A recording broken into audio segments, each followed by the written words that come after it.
Bom dia, a paz do Senhor, que neste domingo o Senhor possa falar no seu coração grandiosamente. Estaremos dando início já agora à lição 10 da nossa escola bíblica dominical, que trata a respeito da trapaça de Geazi.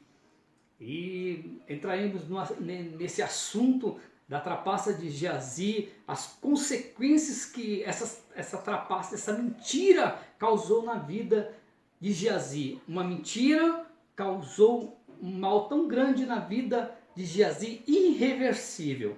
E nós estaremos falando, discutindo sobre esse assunto, que você possa aprender. E antes de você falar, você possa pensar mais de uma vez, antes de proferir qualquer palavra. Porque tudo que proferimos pode nos trazer consequências desastrosas. E o nosso objetivo no caminho do Senhor é que você seja abençoado, não que você seja amaldiçoado, mas para que você seja abençoado, você tem que crescer na graça, você tem que crescer no conhecimento, porque Satanás, ele usa de todas as armas para poder prejudicar a tua vida, tirar a tua paz, tirar as tuas bênçãos, e talvez isso já esteja acontecendo, mas nós sabemos que a palavra do Senhor, ela liberta, ela salva, ela cura, ela transforma, e ela dá vida e dá vida em abundância. E nessa lição nós estamos aprendendo neste domingo. É uma lição muito importante. Ela fala sobre as consequências da mentira. E nós sabemos que Satanás é o pai da mentira. Está registrado em João, no capítulo 8, no versículo 44. E diz lá, porque nele não há verdade. Falando do diabo, de Satanás. Quando ele profere mentira, ele fala do que lhe é próprio, porque é mentiroso e pai da mentira. Nós sabemos que no céu não havia mentira. Antes da criação do mundo, o céu era maravilhoso, todos os anjos estavam ali e todos estavam servindo ao Senhor com alegria, até que surgiu no coração de Lúcifer ser semelhante ao Altíssimo. Ele cobiçou a glória de Deus e ele, partindo para essa cobiça, ele pretende agora dividir os céus. E quando a Bíblia fala que ele é mentiroso e pai da mentira, desde o princípio, nós temos dois pontos, né, que remetem a esta palavra. Uma é o que aconteceu no céu, porque todos os anjos de Deus foram feitos com livre-arbítrio. Deus não fez robô, Deus não fez máquinas, Deus fez seres com livre-arbítrio. Você pode escolher entre o bem e o mal, assim como você vê as escolhas aqui na Terra. As pessoas escolhendo o bem, as pessoas escolhendo o mal. As pessoas escolhendo o mal e andando junto com o bem. As pessoas andando junto com o bem e escolhendo o mal e vice-versa. Mas tudo tem uma consequência, porque lá no céu, Satanás, ele escolheu o mal, né? E aí ele consegue convencer uma terça parte dos anjos de Deus. Uma terça parte dos anjos de Deus através da mentira, com certeza.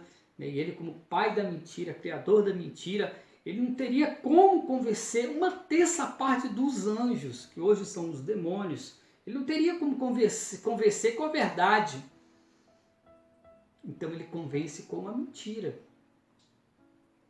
E depois, logo no primeiro episódio que vemos depois da criação do homem e da mulher, Satanás, ele já vai ali para enganar, através da mentira, enganar a Eva e trazer a consequência do pecado ao homem.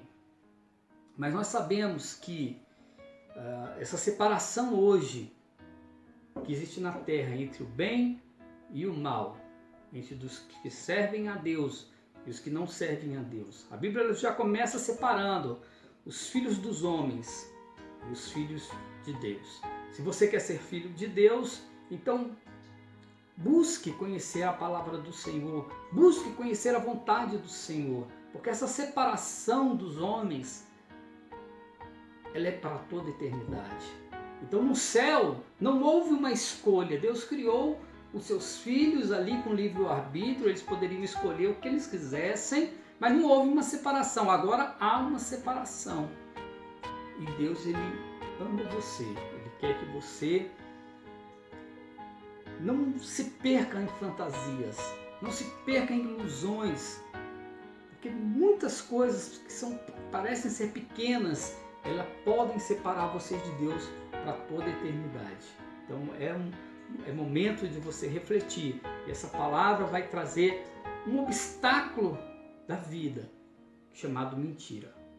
E ela tem por pai Satanás, o diabo. Então, na lição nós estudamos neste domingo, fala sobre Geazi. Geazi foi servo de Eliseu, do profeta Eliseu, e ele foi conhecido por ter sido amaldiçoado com lepra. Geazi é mencionado nominalmente na Bíblia em 3 ocasiões. A primeira delas é a narrativa da mulher sunamita, onde Geazi é mencionado.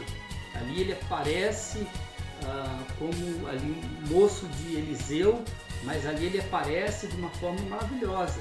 A segunda envolve a história da cura de Naamã, essa qual nós estamos estudando nesta manhã, está em 2 Reis, no capítulo 5, no versículo 20. E a terceira e última passagem mostra Geazi diante do rei Jorão, está em 2 Reis, no capítulo 5, versículo de 4 a 6. Voltando à questão da mulher sunamita, o primeiro episódio que aparece ali o nome de Geazi, né?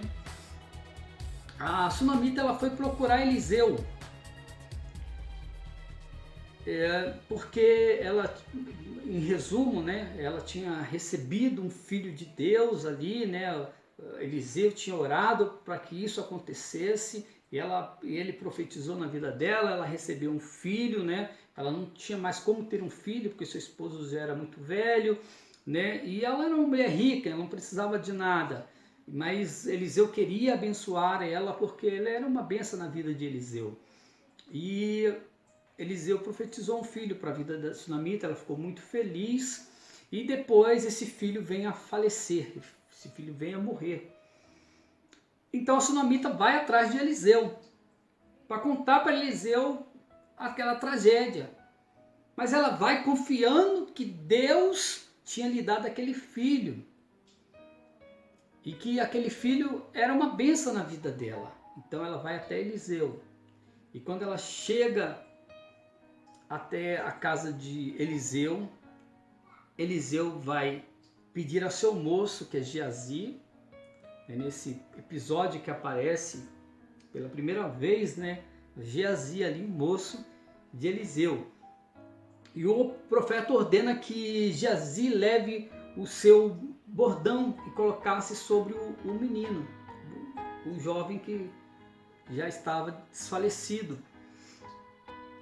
Então, nesse episódio, Geazi vai até a casa da sunamita, a sunamita está na casa de Eliseu, e ali Geazi, quando ele chega ali onde aquela criança está morta, ele pega o bordão de Elias ali, coloca sobre a criança para que ela ressuscite, mas nada acontece. O menino continua sem vida e Geazi volta para falar para o profeta. Então ele vai pessoalmente até o menino e Deus restaura-lhe a vida.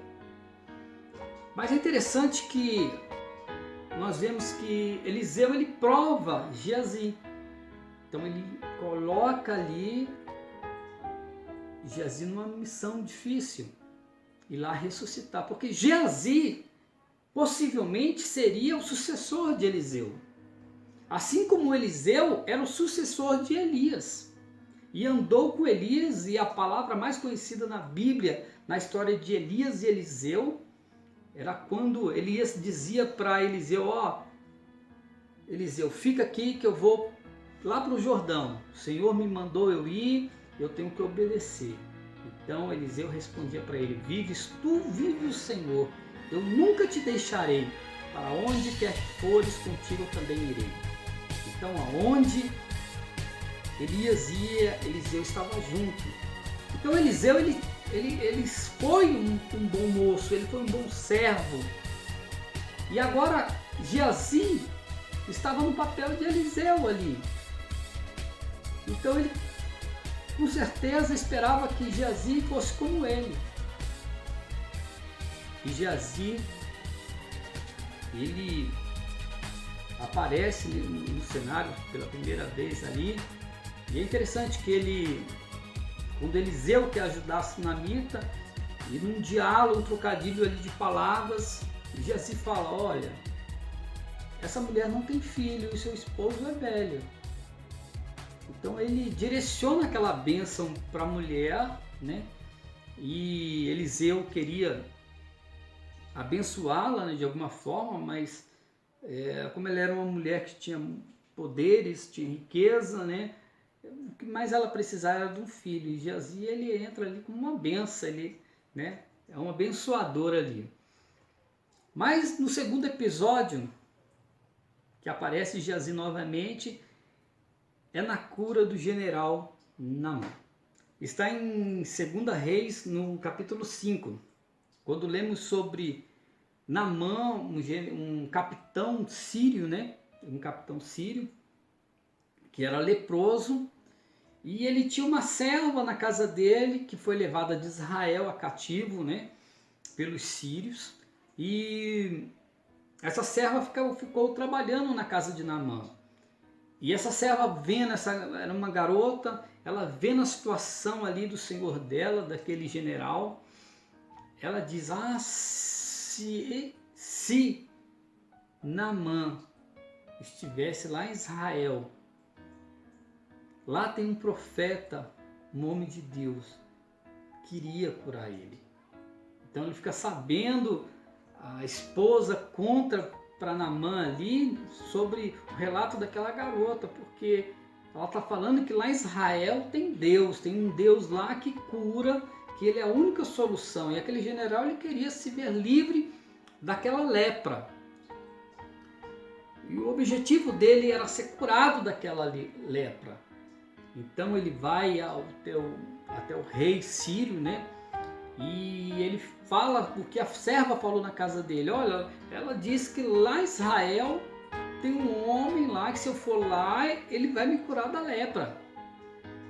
E o rei sírio fala, já que é assim, então vá até eles. Então preparam ali uma comitiva com muitos presentes valiosíssimos, né? Para ir até o rei de Israel, para pedir que Naamã fosse curado.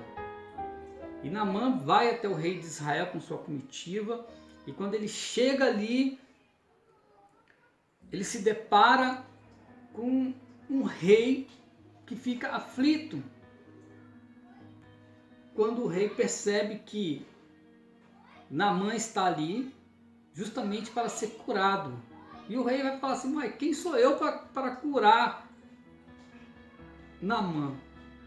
E ele rasga suas vestes, mas Eliseu fica sabendo e manda avisar o rei, manda Naamã para mim, manda ele para mim, para que eles conheçam o Deus de Israel, o Deus que nós servimos.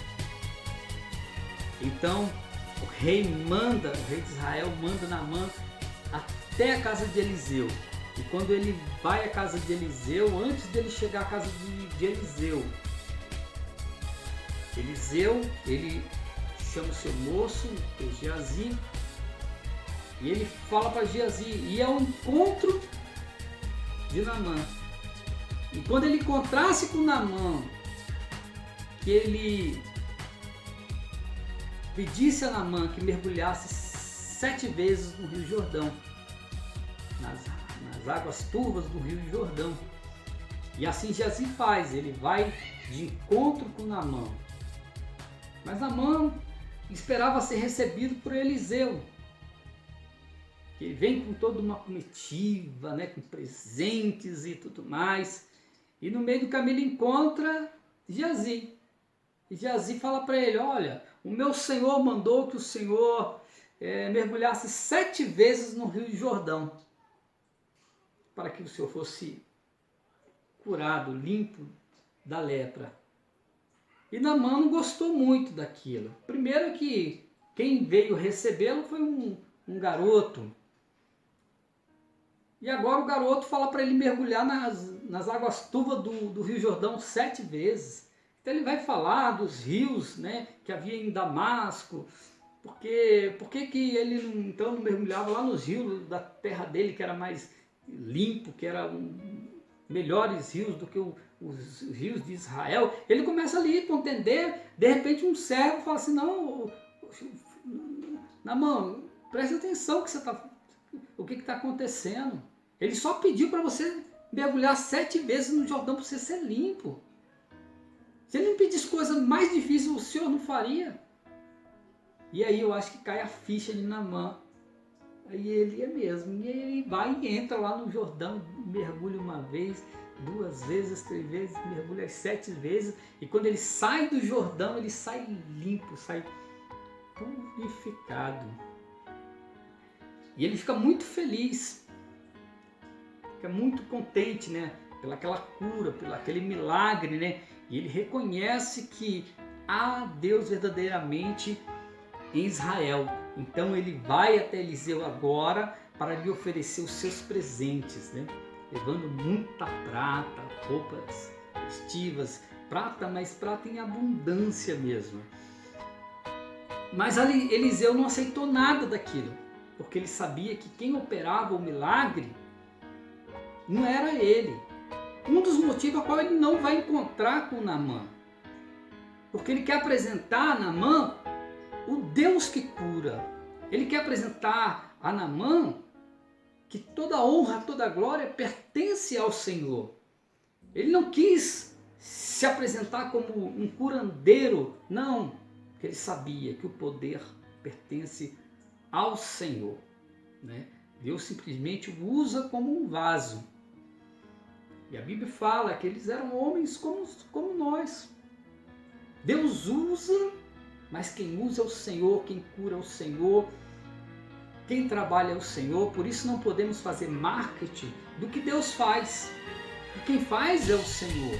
Não podemos vender a graça de Deus. Porque a graça de Deus para com o homem, o amor de Deus para com o homem é muito grande. E Deus, ele usa os seus vasos, mas é Ele que opera toda maravilha, é Ele que opera todo milagre. Então Naamã ali insistiu com Eliseu, então ele viu que não tinha como insistir, porque verdadeiramente ele aprende que o Senhor é Deus.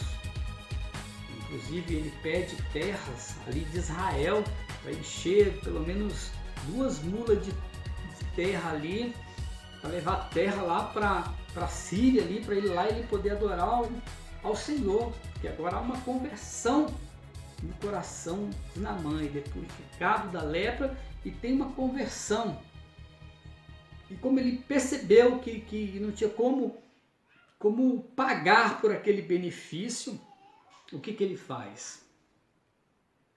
Ele vai embora, se despede, Eliseu o abençoa e ele volta para a Síria.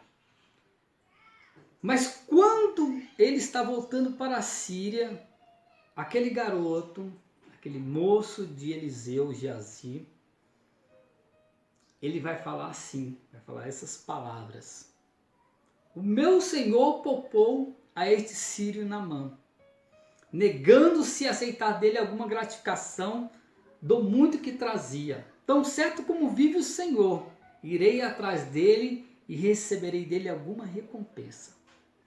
O meu Senhor não recebeu, Eliseu não recebeu, mas eu vou lá receber. Ele foi curado, um rei aí rico, cheio de presentes, né? Eliseu não recebeu, mas eu vou receber. Então Geazi sai correndo atrás da comitiva de Naamã. E quando Naamã Naamã percebe a aproximação de Geazi, ele vai ter com Geazi. Então ele desce ali daquele carro e vai até Geazi, vai em direção de Geazi.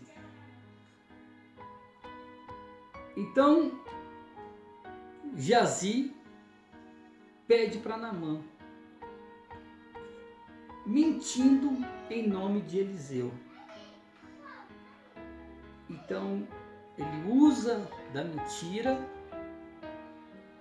para poder conseguir alguns presentes para si, para poder conseguir riquezas para si. Ele usa o nome de Eliseu, sendo que Eliseu não tinha pedido para que ele fosse atrás de Naamã. Então ele pede ali para Naamã um talento de prata e duas vestes festivas, né, que tinham um valor muito significativo naquela época. E um talento de prata no Antigo Testamento é equivalente a 34, 36 quilos de prata. É muita prata, 34 a 36 quilos de prata no Antigo Testamento, né? No Novo Testamento é um pouco mais, mas no Antigo Testamento tinha uma equivalência a 34 quilos de prata. E aí ele pede ali, né? E aí o general Naamã fala, não, vou te dar 2 talentos. Acho que ele até engoliu seco, porque 2 talentos é quase 70 quilos de prata. Então Naamã pede 2 servos dele que levasse para Geazi toda aquela prata, né? E aí ele pega também as roupas festivas, né? E ele volta ali para Eliseu ali, muita riqueza, né? E o coração dele devia estar saltando ali de alegria, porque recebeu ali de Naamã uma riqueza muito grande. Mas o problema é que ele tinha que voltar lá para Eliseu. Então, quando aproximou da casa, ele já deixou os servos e pegou aqueles quase 70 quilos de prata, escondeu eles. E quando ele está ali, quando ele entra naquela casa, Eliseu vem até Geazi e fala para Geazi, Geazi, onde é que você estava? E Geazi, eu? Uai, eu estava aqui mesmo, estava por aqui. E Eliseu fala para ele, olha, quando você foi lá de encontro com Naamã, o meu espírito não foi com você? E aí Geazi percebe que Deus não deixa os seus enganados. Quando ele comete aquela trapaça, e é algo muito grave, porque Naamã continuou sua viagem para a Síria. Mas Naamã tinha no coração, eu também abençoei Eliseu. Não abençoou Eliseu. Eliseu não aceitou os presentes dele, porque a glória é de Deus. Pode aceitar? Ele podia aceitar. Assim como muitos nós vimos que aceitam a glória dos homens. Mas através disso mora um problema muito grande. E muitos têm perdido a bênção, muitos têm perdido o seu ministério. Porque essas oferendas, elas vão acontecer. Se você tem um chamado de Deus na sua vida, você pode ter certeza que vai acontecer com você. Porque existe uma guerra espiritual, existe um mundo espiritual. E Satanás, ele vai falar, ele vai pedir para Deus, né? Ele vai pedir para Deus que você seja aprovado. Fala assim, ó, tá vendo o teu servo, o irmão fulano, o irmão Joãozinho, o irmão Pedrinho? E se eu oferecer para ele E se eu oferecer para ele 70 quilos de prata? Então, da mesma forma que Satanás, ele cobiçou a glória de Deus, ele também quer que você cobice. Então, ele quer que você peque da mesma forma que ele pecou. Ele quer que você peque com o seu irmão da mesma forma que ele pecou contra Deus. Para que você entre numa equivalência como Satanás. Para que você seja julgado como ele foi julgado. Então mora muito perigo na cobiça. E a cobiça, ela gera mentira, ela gera tanta coisa, só gera destruição. E Naamã volta para a Síria. Ele volta para a Síria, mas depois Geazi vai ficar sendo conhecido por toda a história como um jovem leproso que mentiu para o homem de Deus, para o profeta de Deus.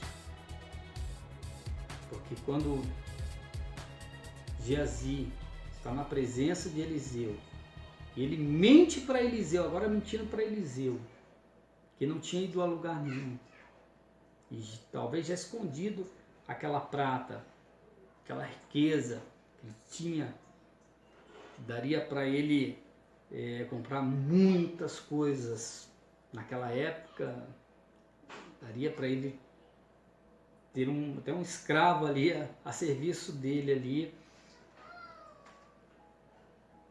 E ele pensou que seria fácil depois que ele conquistasse e o tempo passaria, ninguém ia perceber, mas a situação foi diferente.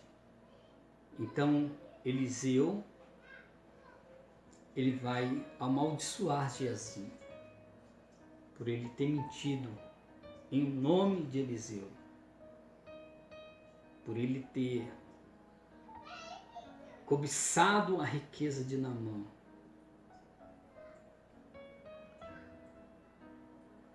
E nessa maldição ele é cometido de uma lepra, a mesma lepra que estava em Naamã, passou agora para Geazi. E a Bíblia diz que ele ficou branco como a neve, de imediato. A lepra pegou nele. E Eliseu ainda disse mais, que aquela lepra não sairia dele e nem da geração dele. A doença de Geazi deve ser interpretada à luz de Levítico. Levítico capítulo 13, versículo 12 e 13. Esse texto indica que as condições estáveis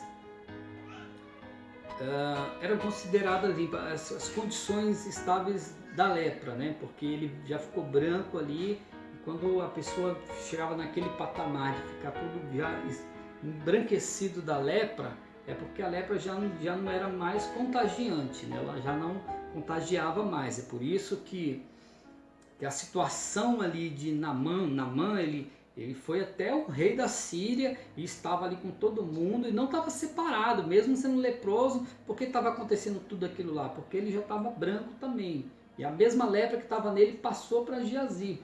Então ela já está no estágio que ela não mais transmite, embora apesar de sabermos que havia várias doenças de pele, né, naquela época, né? E quando em Levítico no capítulo 13, versículo 12 e 13, o texto ele nos ensina, né, a esse respeito, né? Então, quando atingia aquele estágio da lepra, ele já era considerado limpo, né, porque ela já não mais era transmissível, ela já não contaminava mais. É por isso que um pouquinho mais à frente nós vamos ver depois novamente a Bíblia falando de Geazi, lá junto do rei Jorão, né? E Geazi está contando para Jorão, né, as grandes coisas que Deus fez com Eliseu. Como ele era uma testemunha ocular ali, ele foi convidado ali pelo rei Jorão, né? E aí conversando e falando, e aí ele fala da Sunamita também, né? Deus tinha ressuscitado o filho dele. Quando está falando da Sunamita, a Sunamita está aparecendo por lá, né? No rei, porque acaba a fome em Israel, e a Sunamita ela vai lá atrás das terras dela, né? E o rei já está sabendo da história dela, e é uma benção, porque o rei faz com que devolvam toda a terra que era da Sunamita, porque ela tinha se ausentado ali de Israel, né? Porque foi avisada por Eliseu, né? Que haveria fome em Israel, né? Então ela abandonou tudo, né? Para poder salvar a sua família. E depois ela volta e é restituída, né? Então, e Geazi está ali conversando com o rei Jorão, né? Conversando, né? E vivendo socialmente, porque era considerado limpo, embora tinha aquela aparência já avançada que ela meio que cicatrizou ali no corpo daquela pessoa, né? E as pessoas que leem essa passagem de Geazi, elas querem saber se Geazi foi curado da lepra, né? Então, alguns pregadores, né, até menciona, né, que Geazi foi curado, tudo, mas não tem uma base bíblica, não tem uma afirmação, não existe essa afirmação, né? Agora, existe sim uma afirmação contrária. Existe uma... porque, em primeiro lugar, Eliseu foi claro ao dizer que a lepra, né, acometeria ele e a sua descendência para sempre. Então, está em 2 Reis, capítulo 5, versículo 27, que Geazi, né, ficaria leproso ele e a sua descendência para sempre. Então, se ele tivesse sido curado mesmo, nem ele ficaria, nem a sua descendência para sempre. Então, a palavra de Deus é bem clara e afirmativa, né, que era para sempre. Em segundo lugar, o próprio Jesus falou sobre os leprosos que viviam em Israel na época, no tempo de Eliseu. Em Lucas, no capítulo 4, versículo 27, Jesus disse assim: assim também no tempo do profeta Eliseu havia muitos leprosos em Israel, lá do tempo que ocorreu essa história. Mas nenhum deles foi purificado, a não ser Naamã o sírio. Isso significa que Geazi não foi curado, não foi purificado. Então a Bíblia é bem clara e mostra que aquela consequência foi para sempre, né? Ela foi um preço muito alto. Então a mentira trouxe uma consequência terrível.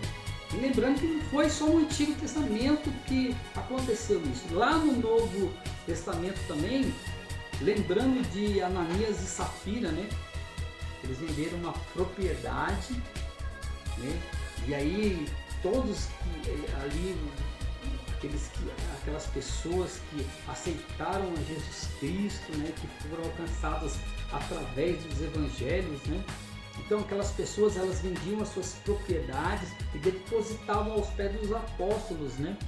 E ali eles vendiam e repartiam por igual. Mas Ananias e Safiras, eles venderam a sua propriedade, mas parte do dinheiro ali eles separaram.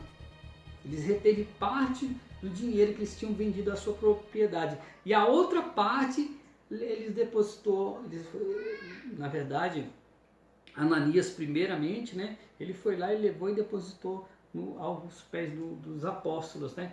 Como se fosse assim o valor da propriedade, querendo enganar a Deus, porque os apóstolos os apóstolos não obrigavam a ninguém vender suas propriedades. As pessoas não faziam. Mas eles vendo, né, as pessoas temente a Deus, as pessoas que criaram um amor pela obra de Deus, a tomarem essas decisões, eles quiseram fazer de igual forma, mas não de coração, porque os outros estavam fazendo. E ali eles cometem uma grande mentira. Então, assim, o que acontece ali com Ananias e Safira, né? Pedro vai falar para Ananias, né? Por ele ter mentido, né? Ele falou assim, olha, você não mentiu para mim, não mentiu para os apóstolos. Você mentiu para Deus. Você mentiu para o Espírito Santo de Deus. E ele caiu morto. E aí morreu, caiu morto naquele momento ali. Então, que essa lição venha falar ao seu coração, venha falar aos nossos corações, para que possamos andar nos caminhos do Senhor e nos firmar na verdade. Porque nós só temos a ganhar, nós só temos a nos fundamentar na palavra do Senhor. Que Deus possa abençoar a minha e a tua vida e que essa palavra possa nos fortalecer mais um pouquinho na presença do nosso Deus. E possamos crescer, ela possa fazer parte do nosso crescimento da graça e do conhecimento. Que Deus abençoe a tua vida em nome do Senhor Jesus.